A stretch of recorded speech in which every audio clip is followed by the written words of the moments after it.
Hi. Hello. నమస్తే. This is Shaurya. Welcome to our channel. ఈరోజు శేఖర్ భాష గారు ఉన్నారు. వారితో మాట్లాడదాం. హాయ్. హాయ్ మా. Hi sir. సార్ ఏంటి వీణ, హర్ష హర్షవీణ. వీణ. ఆ పేరు కన్‌ఫ్యూజన్ ఎప్పుడు గూడాను. కొంతమంది వాణి అంటారు. వీణ ఆ! అనరు. వాణి అంటున్నారు. సో, ఏంటి సార్ వీణాది పాతదొకటి బయటకొచ్చింది. కేస్. ఆల్రెడీ హ్మ్. ముందర మ్యారేజ్ అయింది. ఇదంతా ఒక ఎఫ్ఐఆర్ గూడా చూసాము. సో, వాళ్ళ నుంచి కొన్ని వినిపిస్తూ ఉన్నాయి. అంటే కొంతమంది ఫ్రెండ్స్, ఆ మధ్యలో ఉన్న వాళ్ళు, కొంతమంది తెలిసిన వాళ్ళ త్రూ. సో, దానికి సంబంధించి గూడా ఇప్పుడు శ్రీధర్ ఎట్లాగైతే చేతి మీద బాధితుడే. హ్మ్. బాధితుడు కోసుకోవడం జరిగిందో, సో, అతను గూడా ఫస్ట్ హస్బెండ్ గూడా అట్లానే కట్ జేసుకున్నారని. మరి సెకండ్ హస్బెండ్ సంగతి తెలీదు. కోతలున్నాయా లేదా? హ్మ్. సో, ఓవరాల్‌గా మీ దగ్గరున్న బ్రీఫ్ ఏంటసలు మొత్తం దీనికి ఫస్ట్ సంబంధించి? ఇలాంటివి చూసినప్పుడమ్మా, ఎవరన్నా సరే చేతి మీద ఇలా గీతలు గనక ఉంటే, ఒకటి కాకుండా ఒకటికి మించి ఎక్కువ గీతలు ఉంటే, హ్మ్. ఫస్ట్ దీన్ని డ్రగ్స్ కోణంలో చూస్తారు. డ్రగ్స్. ఓకే. హ్మ్. అంటే కొంతమంది ఏం చేస్తారంటే ఇలా గీసుకొని దాంట్లో ఏదో పెట్టడము ఓకే. ఇలాంటివి ఉంటాయి. ఓకే. అది వెయిన్స్‌లోకి డైరెక్ట్‌గా ఆ! ఎళ్తది. హ్మ్. అటువంటివి చేస్తుంటారు. హ్మ్. సో, అటువంటి అలవాట్లుండే వాళ్ళు కూడా ఈ ఈ అంత ఈజీగా మనం కోసుకోలేము. కోసుకోలేం. భయమేస్తా ఉంటది. కానీ అవును. వాళ్ళకేంటంటే అదొక ప్లెజర్ అన్నమాట. పైశాచిక ఆ! ఆనందమా? ఇది డ్రగ్స్ వాళ్ళ బిహేవియర్‌లో ఒకటి. అది మరి దానివల్లో లేకపోతే ప్రేమతో కోసుకునే వాళ్ళు కూడా ఉంటారు. ఏదైనా కావచ్చు. ఇదొకటి. సరే ఇప్పుడు ఆవిడ గత జీవిత కాలం హ్మ్. ఏం చేసింది ఇవన్నీ కూడా ప్రస్తుతం ఎందుకు మాట్లాడాల్సొస్తుంది? ఒక పక్క మాట్లాడితే ఆవిడకెందుకు పెయిన్ అవుతుంది? హ్మ్. నువ్వు చేసిన నీ జీవితం రైట్‌గా ఉంది అనుకుంటే నువ్వు బాధపడవు. హ్మ్. నీ గతం నీకంత షేమ్‌ఫుల్‌గా అనిపిస్తుందంటే, దాన్నేదో ఓ రకంగా కవర్ చేసుకోవడానికి ట్రై చేస్తావు. ఇప్పుడు ఆ హ్మ్. తాతం శెట్టి అని ఆయన మాట్లాడుతున్నప్పుడు, ఆయన్ని ఛాలెంజ్ చేస్తుంది. ఏమంటది? "ఏయ్ తాతం శెట్టి డాష్, డాష్, డాష్" అని చెప్పి ఆయన బూతులు తిట్టి, "నీకు హ్మ్. దమ్ముంటే ఇదిగో నా గురించి, శ్రీధర్ గురించే మాట్లాడు. నా పాత వాటి గురించి మాట్లాడు. అంటే పాతయి ఉన్నాయని అర్థం. క్లియరెన్స్ మనకి. నిజంగా దమ్ముంటే దాన్ని నిరూపించనాలి. హ్మ్. నువ్వేవో మాట్లాడుతున్నావు గదా! వాటిని దమ్ముంటే నిరూపించు" హ్మ్. అనడం వేరు. అసలు దమ్ముంటే దాని గురించి మాట్లాడకండం వేరు. ఈ అవును. దమ్ముంటే అనే స్టేట్మెంట్ ఏంటంటే ఈగోని టచ్ చేసి ఏదైనా దమ్ముంటే నువ్వు పడుకో, దమ్ముంటే నువ్వు లే అంటే చేసేస్తారా? దమ్ముకి దానికి సంబంధం లేదు. అవును. ఏదో నోటి మాట అన్నమాట. దమ్ముంటే అదే మాట అంటే ఆయన ఆ దీంట్లోకెళ్ళిపోయి దీని హ్మ్. మీదే ఫోకస్ చేస్తాడు. ఫోకస్ ఇవి చేస్తారు. వదిలేస్తాడని అనుకుందేమో. ఒక సైకలాజికల్ గేమ్ ఆడుతున్నట్టుంది.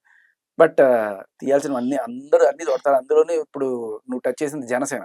హ్మ్. ఆహ్, ఆ నెట్వర్క్ మామూలుగా ఉండదు. చాలా స్ట్రాంగ్ నెట్వర్క్ అది. హ్మ్.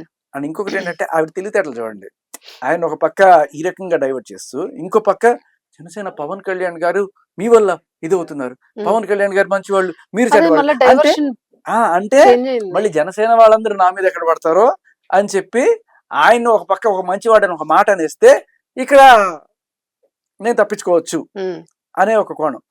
సో ఇప్పుడు వైసీపీ వాళ్ళ మద్దతు కూడగట్టుకుని ఈవిడ ఇక్కడ చేసేదేం లేదు. ఇప్పుడు హ్మ్. ఈవిడ మీద కేసులైనా లేకపోతే ఏమైనా కూడా వాళ్ళకున్న 11 మంది ఎమ్మెల్యేలతోటి ఈవిడకి ఇచ్చే సపోర్ట్ వల్ల ఈవిడకి ఉపయోగం లేదని చెప్పి ఆవిడ ముందుగానే హ్మ్. తెలివైన పని జ్ఞానోదయం అయింది. హ్మ్. ఇప్పుడు ఏదో రకంగా డ్యామేజ్ కంట్రోల్ చేసుకోవాలనుకుంటే ఇప్పుడు మళ్ళా జనసేనని కూటమిని పట్టుకోవడానికి. ఏదో రకంగా బతిమాలుకోవాలి లేకపోతే ఏదో ఒకటి చేసుకోవాలి. హ్మ్. సో ఇప్పుడు జనసేన మంచిది అండ్ కూటమిలో కూడా మెయిన్ గా జనసేన మేయర్‌కి 21 మంది ఎమ్మెల్యేలే గాని, ఆ నెట్వర్క్ చాలా గట్టిగా ఉంటది. హ్మ్. ఇక ఆంధ్ర, తెలంగాణ కాదు ఇంటర్నేషనల్ నెట్వర్క్ అది. హ్మ్. ఎక్కడైనా పవన్ కళ్యాణ్ ఫ్యాన్స్ ఉంటారు. ఈవిడకి సంబంధించిన ప్రతి కూపి లాగి వాడు మొత్తం తీసి ఇది అని హ్మ్. చెప్పి ఆవిడ నిజాన్ని అదే లాగారని అంటున్నారుగా మీరు. చాలా లాగుతారు. ఇంకా ఏవో లాగుతారు. చాలా ఉన్నాయి. లాగుతారు. అస్సలు సమస్య లేదు. ఎందుకంటే అదే నేను చెప్పా కదా! ఆ హ్మ్. నెట్వర్క్ అట్టాంటిది. సో, ఇప్పుడు ఈవిడకి టెన్షన్ అవుతుంది. ఈవిడ ఇంతకు ముందు చేసినవన్నీ కూడా బయటకొస్తాయి. హ్మ్. వస్తాయి. అప్పుడు నా గతం నేను అట్లా ఏదో ఒకటి తెలుసో తెలియకో చేశానని చెప్పుకోవచ్చు. లేకపోతే అప్పుడు నిజంగానే అయితే తప్పేంటి? ఒకడు అన్యాయం చేస్తే ఇంకోటి చేసుకున్నా. ఇంకోటి అన్యాయం చేస్తే ఇంకోటి చేసుకున్నా. ఇంకోటి అన్యాయం చేస్తే ఇంకోటి చేసుకున్నా. 3 కాకపోతే 30 చేసుకుంటాం. హ్మ్. అన్యాయాలు వాళ్ళు చేస్తున్నారు. మగాళ్ళు చేస్తున్నారు. నా తప్పేంటి? అంటే అని చెప్పి అనుకోవచ్చు.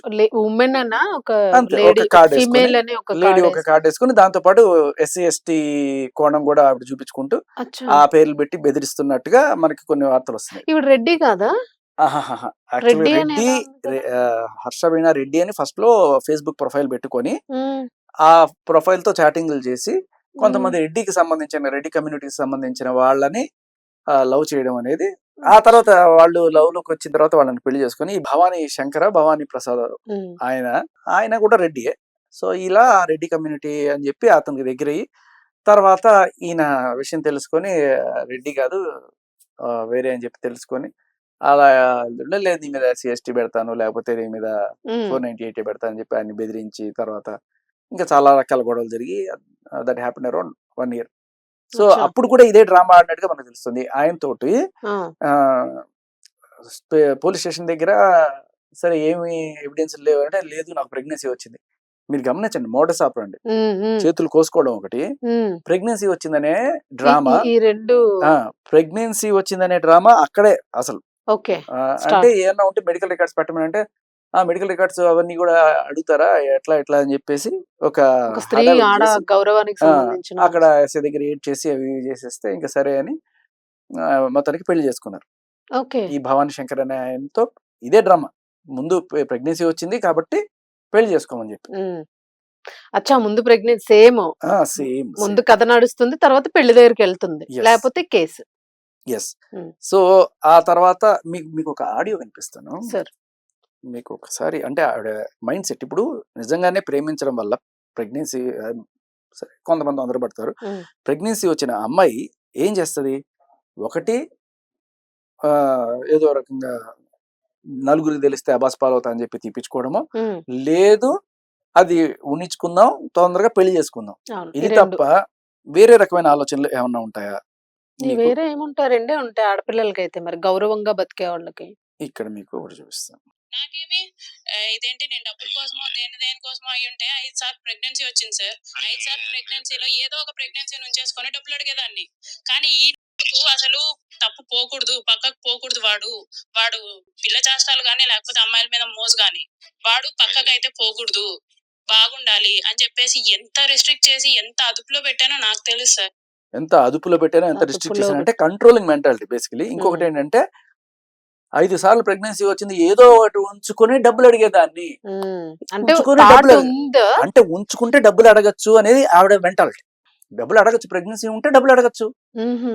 అదే కదా! అర్థమైంది. సో, లాజిక్ అర్థమైంది. ఆవిడ మెంటాలిటీ మనం అక్కడ అర్థం చేసుకోవాలి. సో, ఇది ఈ రోజు కాదు. ఫస్ట్ నుంచి కూడా ఈ ప్రెగ్నెన్సీ డ్రామా అనేది హ్మ్. నడుస్తుంది. కోత ప్రెగ్నెన్సీ డ్రామా అనేది నడుస్తుంది. ఇది ఈవిడే కాదమ్మా. హ్మ్. చాలా మంది ఈ ప్రెగ్నెన్సీ అనేది అడ్డం పెట్టుకొని హ్మ్. ఆడవాళ్ళు అవతల వాళ్ళని బ్లాక్‌మెయిల్ చేసి డబ్బులు గుంజడం అనేది చేస్తున్నారు. సో, ఈవిడకి తెలియని చట్టం ఏమిటి అంటే, నువ్వు భర్త ఉండగా వేరే మగాడితో ప్రెగ్నెన్సీ గనక నీకొస్తే, దానికి ఆ మగాడి రెస్పాన్సిబిలిటీ కాదు. అందరూ హ్మ్. తెలుసుకోండి. హ్మ్. అబ్బాయిలు ఎవరైనా చూస్తున్నారు, మిమ్మల్ని ఎవరన్నా సరే ఆంటీలో లేకపోతే ఆళ్ళు మీరేదో రకంగా వల వేసో, లేకపోతే ఏదో కర్మయ్యి మీరు ఆ రిలేషన్‌లోకెళ్ళి, తర్వాత ఆవిడ ప్రెగ్నెన్సీ వచ్చింది నీ వల్లే నువ్వు డబ్బులిస్తావా, చస్తావా అని చెప్పి అంది అంటే, అది basically first of all it is a trap. Okay. ఎందుకంటే ఏ పెళ్ళైన మహిళ నీ వల్ల ప్రెగ్నెన్సీ వచ్చింది, నువ్వు నాకు డబ్బులు భర్త అంది ఉండగా. అంటే, ఆ భర్త ఇది కలిసి ఆడుతున్న డ్రామా అయ్యుండొచ్చు. లేదు భర్తకు తెలియకుండా ఏదో రకంగా ఈవిడ డబ్బులు పొందడానికి ఆడే ప్లాన్ తప్ప, ఏ హ్మ్. పెళ్ళైన మహిళ కూడా వేరే వాడితో ప్రెగ్నెన్సీ తెచ్చుకొని నీ వల్ల అయింది కాబట్టి అంటే ప్యూర్ సిగ్గొదిలేసి ఇంక హ్మ్. ఏ ప్రపంచానికి తెలిసిపోయినా పర్లేదు. వీడిని బ్యాడ్ చేస్తా తద్వారా డబ్బులు సంపాదించుకుంటా హ్మ్. అనే కోణం తప్ప దీంట్లో ఏమి కనిపించదు. ఇక్కడ సుప్రీం కోర్టు చెప్పిన అద్భుతమైన జడ్జిమెంట్ అది చాలా మంది తిట్టుకున్నారు. కానీ ఇటువంటి వాటిలో పనికొస్తది. అదేంటంటే హ్మ్. భర్త ఉండగా డైవర్స్ కాకుండా మీరు అతనితో ఉన్నప్పుడు హ్మ్. వేరే వ్యక్తి ద్వారా మీకు ప్రెగ్నెన్సీ వస్తే లేకపోతే మీరు బిడ్డని కంటే ఆ రెస్పాన్సిబిలిటీ భర్తదే తప్ప భర్తదే. అవతల వాడిది కాదు. హ్మ్. ఈళ్ళ సరదాలు తీరినా అసలు సరదా తీరేదే మొగుడికే. హ్మ్. కాబట్టి ఎటువంటి పనులు చేస్తోంది పెళ్ళాం అనేది గ్రహించుకొని జాగ్రత్త పెట్టుకోవాల్సిన బాధ్యత కూడా మొగుడిదని ఇండైరెక్ట్ గా చెప్తుంది. హ్మ్.